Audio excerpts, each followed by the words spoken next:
Hoy nos sumergimos en la arquitectura de nuestra propia mente para desmontar una ilusión que, la verdad, es monumental. Ujú. Hablo de la idea de que somos una especie de grabadoras pasivas de la realidad. Nuestro objetivo en esta inmersión es explorar a fondo el texto Psicología de la Atención, concretamente su capítulo 7. Eso es.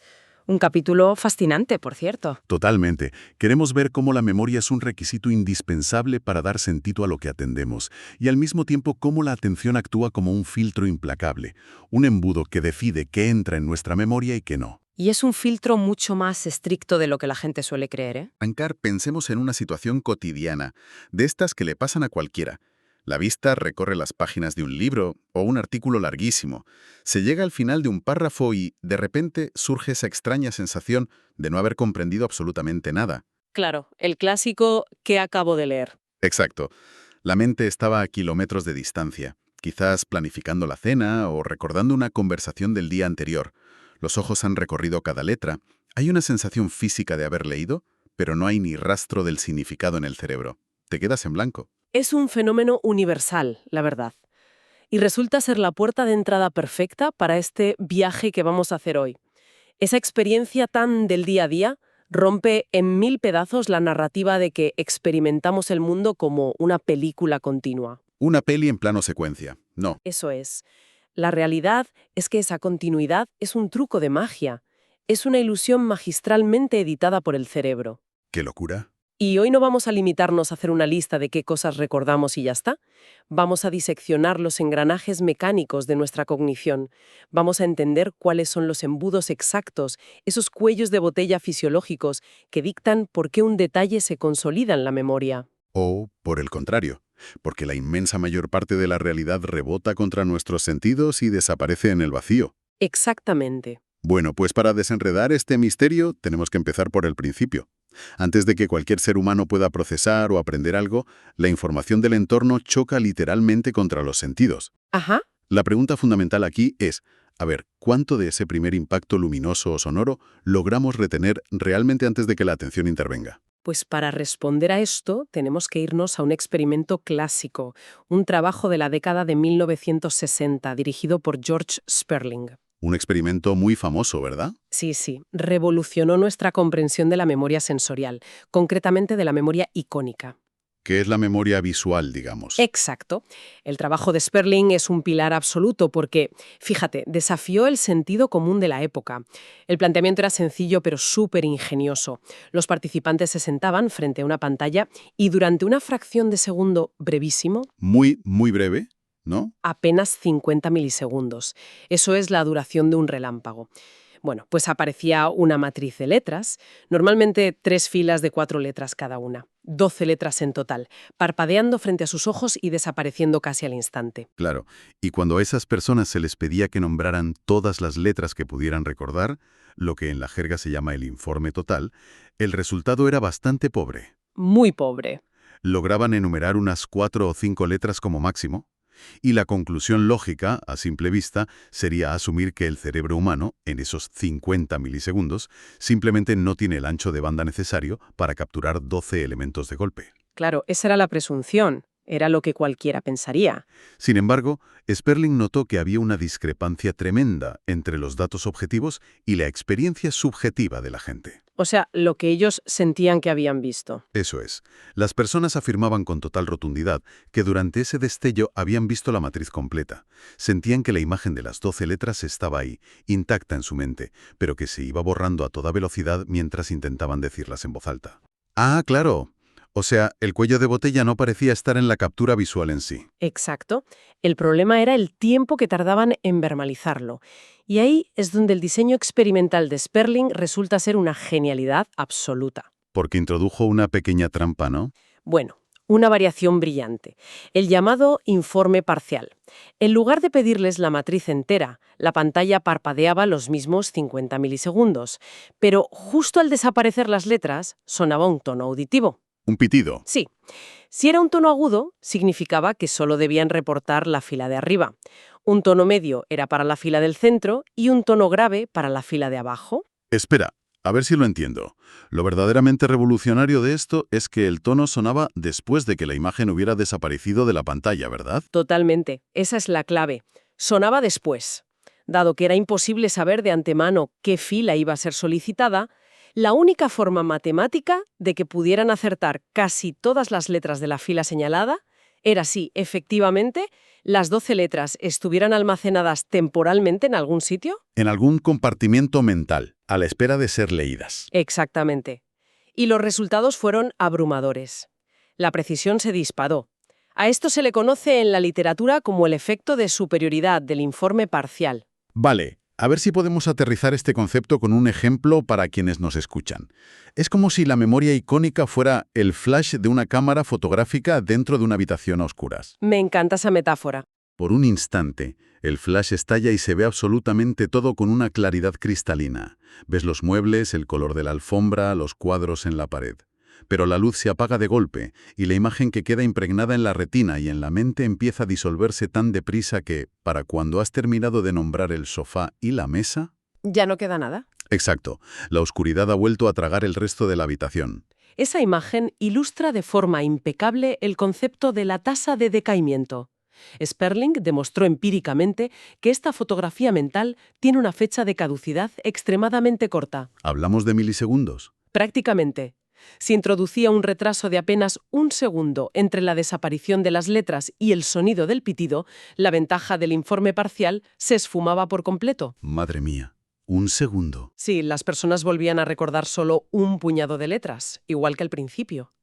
Esto nos revela que el almacén visual tiene una capacidad enorme, casi ilimitada, pero una fragilidad temporal extrema. Su vida media es inferior a un segundo. Ahora, hay un detalle intrigante sobre las pistas o señales que el cerebro puede usar para rescatar esa información antes de que se evapore. Ajá, el tema de los colores y las categorías. Eso es.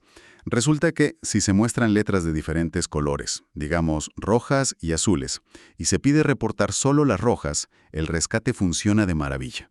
El color, el brillo o la posición en el espacio son señales súper eficaces. Sí, funcionan muy bien. Pero si la matriz mezcla números y letras en el mismo color, y el pitido te pide reportar solo los números... El sistema fracasa por completo. Exacto. Porque el cerebro puede agarrarse al color rojo, pero se queda totalmente en blanco ante la categoría de número. Pues esa es una cuestión clave para entender la jerarquía del procesamiento cerebral. Las características físicas elementales, como un destello de luz o la longitud de onda que percibimos como color rojo, se procesan de forma preatencional. O sea, antes de prestar atención siquiera. Exacto. Las áreas visuales primarias del cerebro registran esas cualidades casi instantáneamente, antes de que se asigne ningún significado. Sin embargo, distinguir un número de una letra exige un nivel de procesamiento semántico mucho más profundo. Claro, tienes que saber lo que es. Claro. Requiere buscar en la memoria a largo plazo para categorizar esa forma geométrica, y en la efímera ventana de un segundo que nos da la memoria icónica, simplemente no hay tiempo material para realizar esa categorización, a menos que la atención haya sido focalizada de antemano. Entendido. Es como tener a un operario en una cinta transportadora a una velocidad de vértigo. Puede separar las cajas rojas de las azules de un manotazo, sin pensar. Sí. Pero si le pides que separe las cajas que contienen libros de las que contienen zapatos, el sistema colapsa porque no da tiempo a abrir la caja y mirar dentro. Tal cual. Esa es exactamente la diferencia entre el procesamiento físico y el semántico. Y si trasladamos esto al terreno auditivo, a la memoria ecoica, también hay estudios clásicos, ¿no? Como el paradigma del hombre de los 4 oídos de Neville Murray. Así es. La comunidad científica intentó replicar el hallazgo de Sperling, pero en el dominio del sonido. Colocaron 4 altavoces alrededor de un individuo y emitieron letras de forma simultánea. Menudo caos. Imagínate. Lo que descubrieron es que el efecto de informe parcial también existe en la audición, pero con diferencias importantes. Por un lado, la localización en el espacio no es una pista tan buena para el oído humano como lo es para la vista. Claro, no somos murciélagos. Exacto. Nuestro sistema visual tiene una resolución espacial hiperprecisa, mientras que el auditivo es más difuso. Pero la gran ventaja de la memoria ecoica, la del oído, es su persistencia. Dura más de un segundo. Bastante más. Mientras que la imagen visual desaparece en nada, el eco auditivo puede reverberar en la mente hasta 5 segundos completos. Fíjate, todo esto nos lleva a una pregunta evolutiva que es casi inevitable. ¿Por qué la selección natural nos ha equipado con este disco duro masivo que borra toda su información en cuestión de milisegundos o unos pocos segundos? Pues la respuesta reside en la necesidad de mantener una estabilidad perceptiva en un entorno caótico. Pensemos que nuestro mundo cambia constantemente. Parpadeamos todo el tiempo, nuestros ojos dan saltos bruscos que llamamos movimientos sacádicos. Y los sonidos nos golpean por todos lados. Eso es, la memoria sensorial actúa como un amortiguador, un pegamento cognitivo. Retiene la avalancha de información bruta el tiempo justo y necesario para que la atención pueda escanear esa escena. Porque la atención es mucho más lenta, claro. Mucho más lenta, costosa y selectiva. La atención escanea, decide qué piezas son vitales para la supervivencia o para lo que estemos haciendo y las transfiere al siguiente nivel de procesamiento. Sin este amortiguador efímero, percibiríamos el mundo como una secuencia epiléptica de fotogramas inconexos. Vale. Entonces imaginemos que una pieza de información sobrevive a esa fugaz sala de espera sensorial, porque la atención ha decidido seleccionarla. A partir de ahí, cruza una frontera hacia lo que podríamos llamar la mesa de trabajo de la mente. Me gusta ese término, la mesa de trabajo. Pasamos de ser receptáculos pasivos a manipular información activamente. Entramos de lleno en la arquitectura de la memoria operativa. Efectivamente, abandonamos la percepción bruta y entramos en la cognición activa. Y para comprender esta mesa de trabajo, el marco teórico indiscutible es el modelo de Alan Baddeley. Un clásico de la psicología. Sí. Él demostró que la memoria operativa no es un simple cajón donde tiramos datos al azar, sino un sistema con múltiples componentes. Por un lado, identificó lo que denominó sistemas esclavos. ¿Sistemas esclavos? ¿Suena un poco fuerte? Bueno, son básicamente subsistemas de almacenamiento temporal sin capacidad de tomar decisiones. Uno de ellos es el bucle fonológico. Que es para las palabras, ¿no? Exacto. Su función es mantener la información verbal y acústica viva mediante la repetición subvocal.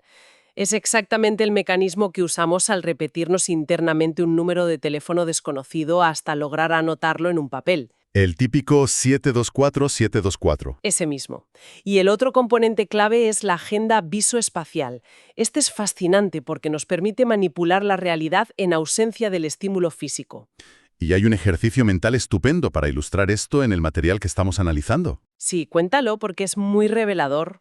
Pues a ver, imaginemos, sin mirar a ningún lado, una letra F mayúscula dibujada en 3 dimensiones como si fuera un molde de bloque grueso de madera. Una F de bloque, vale. Si empezamos mentalmente por la esquina inferior izquierda del trazo vertical y recorremos el contorno hacia arriba, podemos ir contando cuántas esquinas giran hacia la derecha y cuántas hacia la izquierda.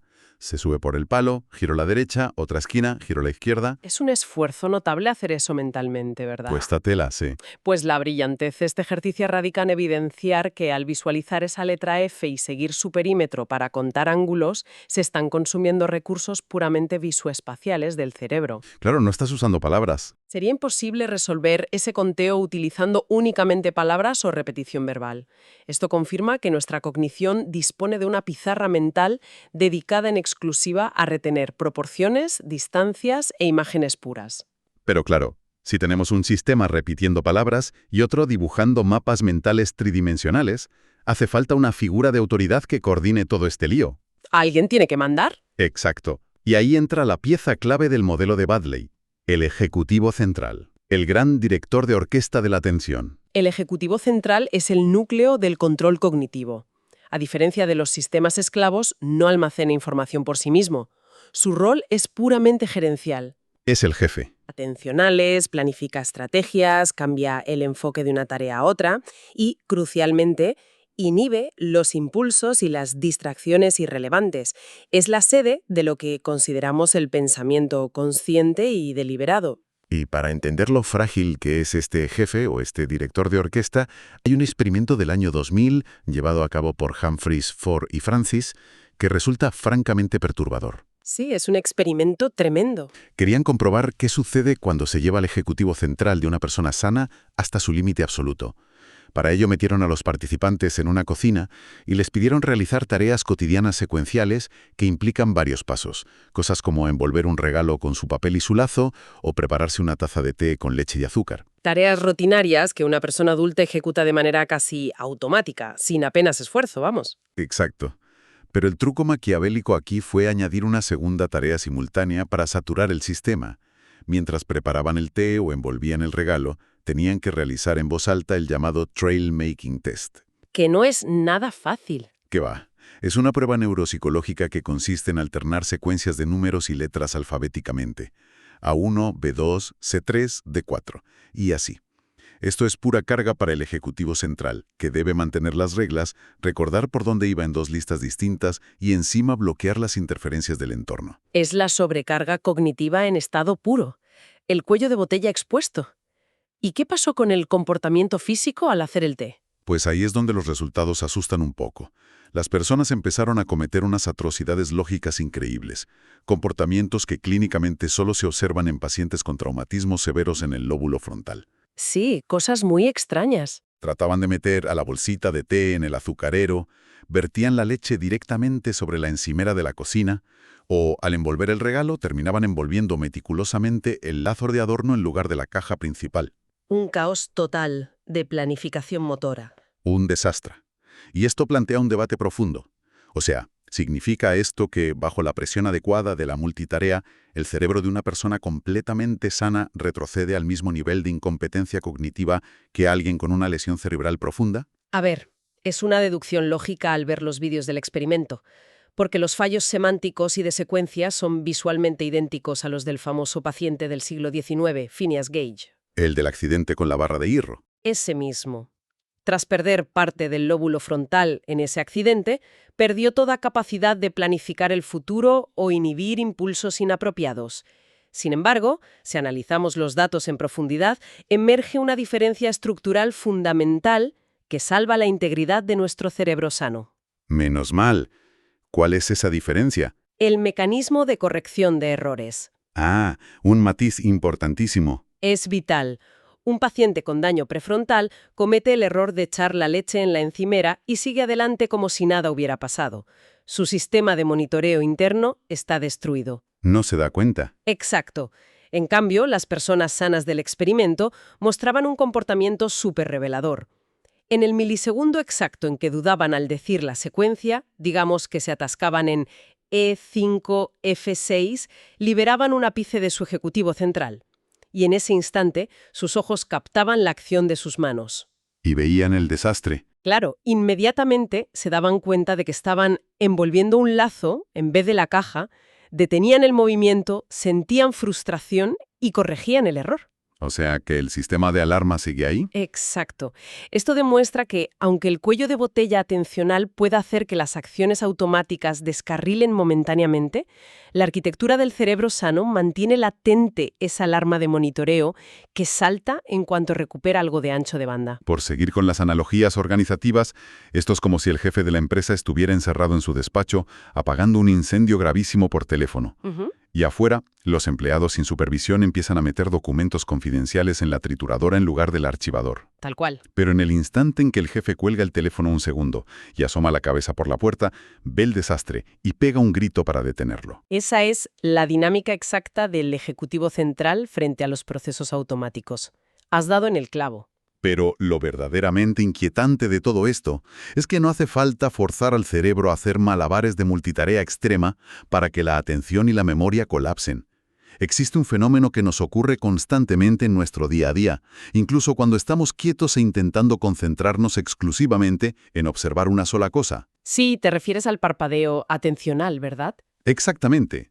El famoso attentional blink en inglés. El parpadeo atencional es una de las ventanas más transparentes a los límites fisiológicos de la mente. Para estudiarlo, en el laboratorio, se usa un paradigma llamado presentación visual rápida en serie. Vaya nombrecito. Sí, suena técnico, pero consiste básicamente en proyectar letras en el centro exacto de una pantalla a una velocidad vertiginosa, normalmente unas 10 letras por segundo. 10 letras por segundo. Eso es una barbaridad. Cada estímulo está visible apenas 100 milisegundos. Y la tarea del observador es identificar dos objetivos específicos dentro de ese torrente visual. Digamos, detectar una letra de color blanco, que llamaremos el objetivo 1, y posteriormente indicar si apareció la letra X, que será el objetivo 2. Procesar 10 imágenes por segundo requiere un nivel de concentración brutal. Y los hallazgos son desconcertantes. Resulta que si el cerebro tiene éxito y logra registrar conscientemente la letra blanca, el primer objetivo, entra automáticamente en un estado de ceguera funcional que dura medio segundo. Ceguera total. Sí.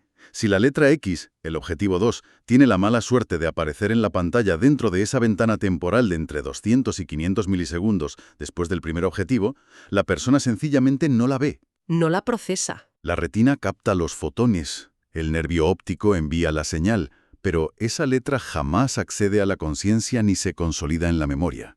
Es un bloqueo de procesamiento absoluto. Para desentrañar por qué el cerebro se apaga de esta manera, los investigadores Chun y Potter desarrollaron el modelo de los 2 estadios, que explica muy bien la anatomía de este cuello de botella. A ver, cuéntanos cómo funciona eso. El estadio 1 es una fase de procesamiento en paralelo, extremadamente rápida. A esa velocidad de 10 ítems por segundo, el cerebro es perfectamente capaz de extraer las características visuales y conceptuales básicas de todas las letras a la vez. ¿De todas ellas? Sí, de todas. El problema es que, como ya vimos con la memoria sensorial de Sperling, estas representaciones tempranas son súper volátiles. Se desintegran casi al instante en cuanto llega el siguiente estímulo. Por lo tanto, necesitan ser rescatadas rápido y solidificadas en un sustrato más permanente. Precisamente, necesitan cruzar el umbral hacia el estadio 2. Ese estadio 2 es el proceso de consolidación en la memoria operativa para que podamos reportarlas después. Y ahí está el fallo estructural de nuestro sistema. El gran cuello de botella. Exacto. El estadio 2 es estrictamente serial, es lento y requiere enormes cantidades de atención focalizada. Mientras el cerebro está ocupado esculpiendo el objetivo 1 en la memoria operativa, las puertas de la percepción consciente se cierran.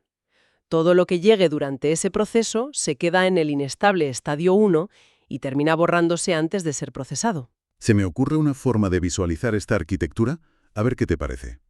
Si imaginamos el parpadeo atencional como el control de acceso a una discoteca muy exclusiva. A ver. El portero de la discoteca es el foco de la atención. Cuando el portero identifica a la primera persona en la lista VIP, que sería el objetivo 1, abre la puerta para dejarla pasar. Sin embargo, no basta con abrir. El portero tiene que darse la vuelta, comprobar el carné de identidad con la lista de invitados, ponerle el sello y acompañarle al guardarropa. Claro, un proceso que lleva tiempo. Exacto. Todo ese protocolo logístico representa el estadio 2 de consolidación.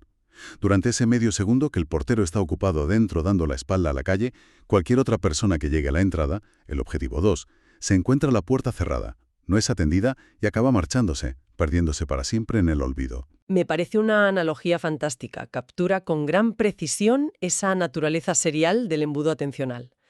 Pero fíjate, la ciencia aporta un matiz adicional a los datos que encaja de forma magistral con esa imagen del portero y la puerta. ¿Ah, sí? ¿Cuál es? Es lo que se conoce como la ventaja de la posición +1. Resulta que si la famosa letra X aparece inmediatamente después de la letra blanca, sin un solo milisegundo de separación y sin distractores entre medias, el índice de detección vuelve a ser altísimo. Las personas sí la ven. O sea, es decir, aprovechando la inercia, se cuelan por la puerta antes de que se cierre. Literalmente. Es un colapso en la puerta. Como la barrera atencional se abre de par en par para el primer estímulo y los procesos neuronales tardan unos 150 a 200 milisegundos en iniciar el cierre, el elemento que viene pegado justo detrás tiene el tiempo justo de colarse en el estadio 2. ¡Qué fuerte! Ambos estímulos entran juntos en la mesa de consolidación y se procesan a la vez como un solo paquete temporal. Ahora, si el segundo objetivo se retrasa un solo fotograma más, choca contra la puerta ya cerrada. Tela marinera. Comprobar que nuestra percepción de la realidad depende de ventanas de milisegundos demuestra una fragilidad alarmante. Totalmente. Si un mecanismo microscópico como este nos vuelve ciegos a lo que tenemos literalmente delante de los ojos, se entienden mucho mejor los asombrosos resultados de la llamada ceguera al cambio. Ah, la ceguera al cambio, otro tema fascinante. Hay demostraciones de laboratorio con la técnica del parpadeo visual, donde se muestran en bucle dos fotografías idénticas de una calle, pero con una diferencia clave, como el color de un coche aparcado. Si se introduce una pantalla en gris durante una fracción de segundo entre ambas fotos, el movimiento que delataría el cambio desaparece, y un individuo puede estar mirando la pantalla fijamente durante más de un minuto, alternando las imágenes, incapaz de ver que un coche gigante está cambiando de verde a rojo. Es alucinante ver a la gente frustrada intentando encontrar el cambio. La explicación neurológica de esta ceguera es implacable.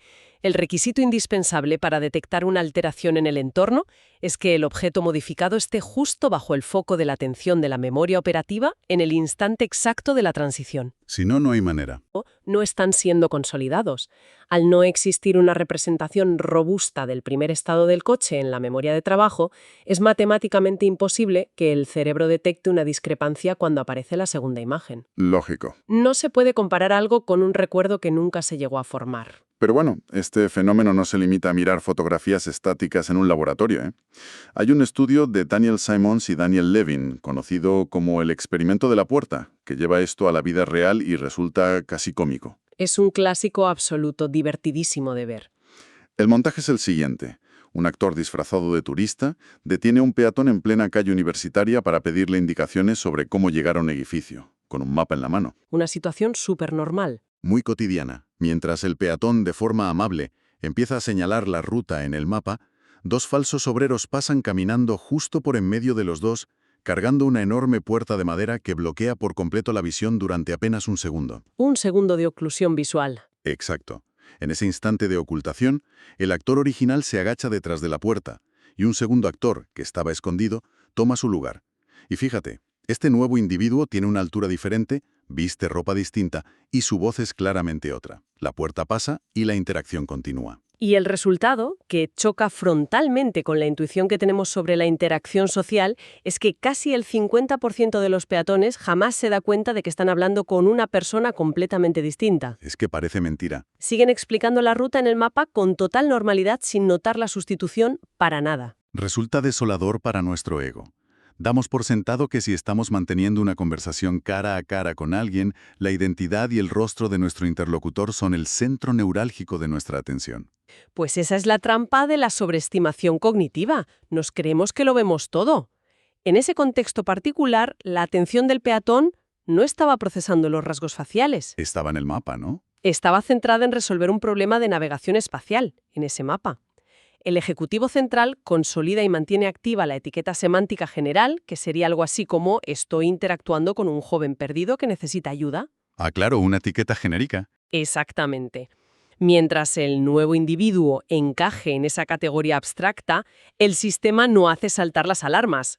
Los detalles específicos de su nariz o el color de su chaqueta, al no ser relevantes para la tarea de dar direcciones, nunca se transcribieron a la memoria operativa. Esto evidencia que nuestras representaciones mentales del mundo son meros bocetos conceptuales, infinitamente menos detallados de lo que creemos. Llegados a este punto de la inmersión, donde se ha demostrado empíricamente lo asfixiante que es el embudo atencional, lo fácil que colapsa bajo presión y lo precaria que es la creación de recuerdos fiables, surge una incógnita ineludible. A ver, dime. Si el sistema es tan frágil y perdemos tanta información, ¿cómo es posible que el ser humano sobreviva? Buena pregunta. Es que, ¿cómo logramos caminar por calles abarrotadas, mantener conversaciones y aprender disciplinas increíblemente complejas sin que el cerebro se reinicie constantemente y colapse? Pues la respuesta a ese enigma es la mayor obra maestra de la economía biológica. Hablo del aprendizaje implícito y la automatización de la conducta. ¿El famoso piloto automático? Eso es. Durante décadas se asumió que para aprender una regla o un patrón se requería voluntad, esfuerzo consciente y atención focalizada. Sin embargo, la investigación clínica nos ha revelado que el cerebro humano es capaz de aprender en las sombras, totalmente al margen del pensamiento consciente. ¿Cómo demostraron eso? Unos botones y simplemente debe pulsar aquel que se ilumine en una pantalla lo más rápido posible.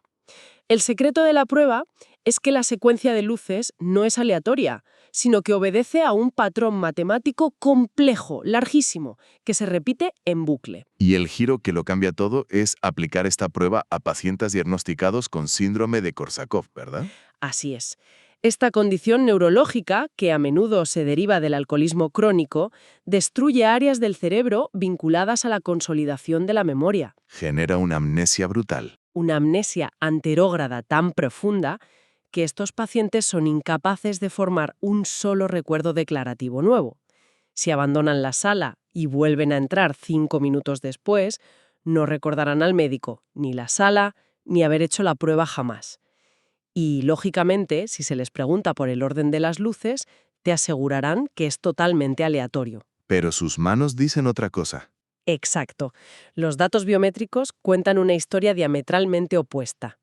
A medida que repiten los bloques a lo largo de los días, los tiempos de reacción de sus dedos se desploman, Se vuelven más rápidos. increíblemente veloces anticipando qué luz se va a encender a continuación. Muestran una curva de aprendizaje idéntica a la de cerebros sanos. Sus ganglios basales han descifrado y asimilado una regla probabilística de alta complejidad matemática. Y sin darse cuenta. Han adaptado su comportamiento motor de forma exquisita sin que el ejecutivo central ni la conciencia hayan participado en absoluto. ¡Qué fascinante! Esto explica perfectamente cómo desarrollamos la maestría en habilidades rutinarias. Cuando un aprendiz se sienta por primera vez al volante de un coche de prácticas, la tarea consume el 100% de su atención consciente. Sí, mirar el retrovisor, sudar con el embrague. Coordinar los pedales, escuchar el motor, es agotador. Pero tras meses de práctica, entramos en ese misterioso estado de piloto automático y acabamos conduciendo decenas de kilómetros mientras mantenemos un debate filosófico intenso sin recordar ni cómo hemos llegado al destino. Tal cual. Para explicar esta transición, la psicología cognitiva cuenta con la teoría de los ejemplos, o la Instance Theory, del investigador Gordon Logan. Y aquí voy a ser un poco de abogado del diablo, porque suele haber mucha confusión con este término del piloto automático. A ver, dispara. Cuando entramos en piloto automático, realmente significa que el cerebro se pone en modo reposo y deja de procesar la realidad temporalmente. ¿Qué va, qué va? Esa es una de las falacias más extendidas sobre la cognición. Y precisamente por eso la formulación matemática de Logan es tan elegante. Su teoría postula que adquirir fluidez o destreza no implica que el proceso atencional originario, el de calcular o razonar cada paso, se acelere o se haga más fuerte. Entonces, ¿qué pasa? Lo que ocurre es un cambio de paradigma radical en el origen de la respuesta. Es un cambio de estrategia neurológica total. Pongamos el ejemplo fundacional de las matemáticas. Cuando un niño de 6 años se enfrenta a la suma de 4 más 5, su ejecutivo central tiene que implementar un algoritmo lento y costoso. Usar los dedos y contar 1 a 1. La carga atencional es máxima. El embudo está completamente bloqueado por esa simple suma. Completamente. Pero cada vez que ese niño ejecuta el algoritmo y llega a la solución correcta de 9, ese evento temporal, ese ejemplo o instancia particular, queda grabado en la inmensidad de la memoria a largo plazo, Se guarda la experiencia. en el que resulta en milisegundos más rápido para el cerebro extraer la respuesta ya fabricada directamente de la base de datos de la memoria, que realizar todo el tortuoso proceso atencional de volver a calcularla. Claro, no calculas, recuerdas. Exactamente. El cerebro no se apaga durante el piloto automático. Lo que hace es volverse supremamente eficiente mediante la recuperación masiva de recuerdos, evadiendo por completo el embudo limitante del ejecutivo central.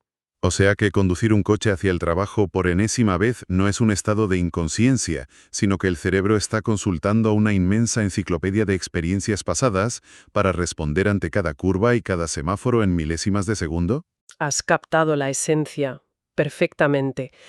Es una solución brillante al problema de nuestros propios límites atencionales. Bueno, si recapitulados el terreno que hemos mapeado hoy, el recorrido la verdad es que es sobrecogedor. Comenzamos viendo, gracias a Sperling, que nuestros sentidos capturan el mundo en su totalidad por fracciones de segundo, pero que esa memoria icónica se desintegra antes de que podamos abarcarla. Reteniendo exclusivamente aquello que el foco de la atención logra iluminar a tiempo. A continuación, comprobamos cómo esa información cruza hacia la memoria operativa, un sistema que, aunque regido por un ejecutivo central muy sofisticado, resulta dramáticamente frágil ante la sobrecarga, provocando que acciones automatizadas descarrilen en errores dignos de daño neurológico. Sí, la exploración de los límites fisiológicos a través del parpadeo atencional y la ceguera al cambio nos dejó claro que nuestra percepción continua de la realidad es en gran medida una construcción ilusoria llena de huecos. Y finalmente, descubrimos que para sortear la asfixia de estos embudos mentales, la evolución nos ha dotado de sistemas de aprendizaje implícito, permitiendo automatizar conductas y transformar el extenuante cálculo consciente en un rápido y eficiente reflejo de la memoria.